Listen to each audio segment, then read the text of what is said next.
Halo para pendengar horor semua, selamat datang kembali di Malam Kelabu. Kali ini kita akan menceritakan kembali sebuah kisah yang menarik, yang saya rangkum sedemikian rupa agar mudah didengar dan dipahami oleh pendengar semua. Kisah ini menceritakan seseorang yang mengunjungi rumah barunya di suatu tempat, namun kejadian aneh mulai dirasakannya ketika berada di rumah barunya itu. Penasaran seperti apakah ceritanya? Maka dari itu langsung saja kita simak dan dengarkan cerita ini.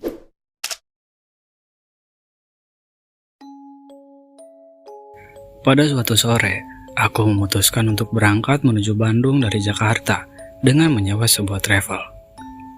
Tapi mungkin karena hari ini weekend, di jalan pun sedikit tersendat. Singkat cerita, saat sampai di Bandung, aku dipusingkan dengan alamat rumah baruku. Pada saat itu GPS belum familiar, karena orang tuaku hanya memberikan alamat dan nomor rumah.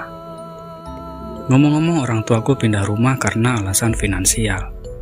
Sudah hampir 2 tahun aku bekerja di Jakarta, dan tujuanku ke Bandung hanya untuk mengunjungi orang tua dan rumah baruku itu. Setelah menghabiskan waktu yang begitu lama, tak terasa waktu sudah menunjukkan pukul 10 malam. Dengan berjalan kaki, aku memasuki sebuah perumahan yang begitu sepi, dan tidak ada satupun orang yang bisa kutanyai. Saat aku sedang berjalan sambil mencari rumah nomor 73, tiba-tiba saja aku melihat seorang wanita yang kebetulan sedang berjalan berlawanan arah denganku. Namun wanita itu berjalan sambil menunduk dan terlihat seperti sedang menangis. Aku pun mendekatinya untuk menanyakan kenapa wanita itu menangis. Namun wanita itu hanya menggelengkan kepalanya sambil tetap menunduk. Aku yang tanpa menaruh curiga apapun, lanjut menanyakan di mana rumah nomor 73. Tiba-tiba saja dia menatapku dengan tajam. Aku pun sedikit kaget dan sempat mundur beberapa langkah. Bukan apa-apa, tapi karena melihat wajahnya yang agak pucat dan air mata yang terus terurai di pipinya. Namun tanpa sepatah kata pun, dia hanya menunjuk ke arah rumah dengan pagar warna hijau.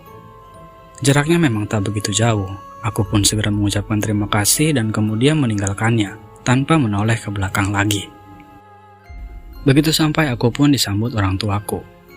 Kami pun mengobrol hingga larut malam sekitaran jam 2. Tapi aku tidak menceritakan perihal wanita aneh yang kutemui tadi. Saat aku sedang tertidur di kamar, tiba-tiba saja aku merasa gerah. Kebetulan kamarku berada di depan, dan jika aku membuka jendela, akan langsung terlihat jalanan komplek. Ketika aku membuka jendela, aku melihat seorang wanita berdiri dan menundukkan kepalanya. Setelah aku mencoba meyakinkan diriku, ternyata dia adalah wanita yang tadi kutemui. Namun kali ini wajah pucatnya terlihat lebih jelas, dan tentu saja itu membuatku takut. Tanpa pikir panjang, aku pun menutup jendela dan kembali ke tempat tidur, dan berharap itu hanya halusinasiku saja. Tapi ternyata itu tidak hanya berhenti di situ saja. Malam berikutnya pun terjadi hal demikian yang serupa ketika aku mencoba mengintip dari balik jendela kamarku. Namun yang lebih aneh adalah, suatu malam ketika aku mengintip dari balik jendela, ada 2 orang bagian keamanan yang kebetulan melewati rumahku. Dan wanita itu tepat berada di depan pagar rumahku. Tapi 2 orang tadi seakan-akan tak melihatnya, dan terus berjalan menyusuri rumah-rumah yang lain. Setelah 2 orang tadi tak terlihat lagi, dan membalikan pandanganku pada wanita itu. Dalam sekejap, wanita itu berada tepat di depan jendela kamarku. Jantungku seolah mau copot dan sempat tersedak karena napasku tersengal melihat sosok itu yang entah kapan dia berada di situ. Wanita itu merintih seperti orang yang sedang menahan kesedihan. Tapi rintihan itu berubah menjadi suara yang sangat menakutkan, disertai perubahan pada kedua matanya yang menghitam dan terus menatap ke arahku. Tentu saja hal itu membuatku semakin takut dan akhirnya tak sadarkan diri setelah itu. Esoknya aku terkena demam dan badanku panas cukup tinggi. Dan setelah mendengar cerita yang beredar, ternyata sosok wanita tersebut bernama Ayu. Dan rumah ini dulunya pernah ditempatinya. Namun ada sebuah insiden yang menyebabkan suaminya meninggal dunia. Hal itu pun mulai mempengaruhi jiwanya.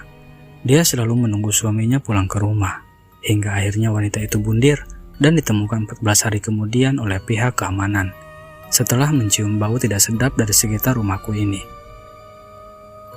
Aku juga tidak tahu alasan orang tuaku memilih rumah ini, tapi mungkin karena harganya yang murah.